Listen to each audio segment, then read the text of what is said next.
Сәлем достар, барлықтарыңызға бүгін сіздермен бірге асқазанға жеңіл болатын әрі диеталық, оңай жасалатын керемет салаттың рецептісін ұсынайын деп жатырмын. Қабыл алыңыздар.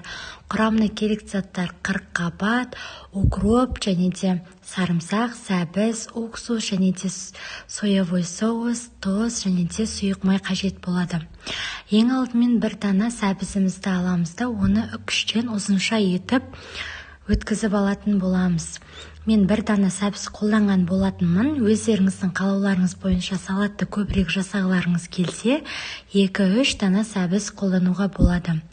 Дайын болған сәбізімізді ыдысымызға салып аламыз да, сосын қасықтың ұшымен тұзды салып алып, және де жаңағы сәбіз бен тұзды жақсылап тұрып, араластырып алатын боламыз. Яғни тұз сәбізге жақсылап сіңуі қажет. Содан соң жаңағы капустамызды аламыз да, оның кішкене ғана бөлігін кесіп алып, оны майдалап турап алатын боламыз. Өте майда болғаны жақсы, әрі жегенге де оңай болады, және де жаңағы көрінісі де әдемі болып көрініп тұрады. Яғни ұзынша етіп майда болғаны өте маңызды. Дайын болған жаңағы туралған қырыққабаттарымызды аламыз да, жаңағы сәбізіміздің үстінен салып шығатын боламыз.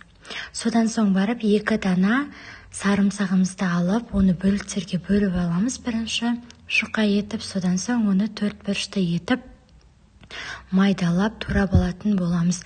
Өзім сарымсақты өте қатты жақсы көретін болғандықтан, әрі пайдасын өте пайдалы екен білгендіктен, көбінесе салаттарға осы сарымсақты мен өзім жиі қосып отырамын, және сіздерге де қосуға кеңес беремін. Содан соң укропымызды аламыз да, оны да майда бөліктерге бөліп кесіп алатын боламыз. Дайын болған укроптарымызды ыдысымызға салып алатын боламыз. Содан соң және де сірке суы, яғни уксусымызды алып, қасықты қатты толтырмай, жаңағы салатымыздың үстінен құйып жіберетін боламыз. Содан соң барып 2 ас қасық сұйық майды құйып жіберетін боласыздар. Одан соң оның үстінен жаңағы соевой соусымызды құйып алатын боламыз. Одан да біз 2 ас қасықтай етіп құйып аламыз, және де қасықтың көмегімен барлық жерін біркелкі етіп араластырып аламыз. Яғни жаңағы құйған сұйық майымыз, сірке суымыз және де соевой соусымыз бір-біріне жақсылап сіңуі қажет. Міне жақсылап араластырып алдық. Біздің салатымыз дайын болды. Тарелкамызға салып алатын боламыз. Өте оңай жасалатын, құрамы да өздеріңізде көріп тұрсыздар, өте оңай, үйдегі барлық адамның үйінен табылатын қарапайым диеталық, яғни ПП салаттың рецептісі десек те болады. Міндетті түрде жасап көріңіздер, өкінбейсіздер. Иісі деген өте керемет болып шығып жатыр.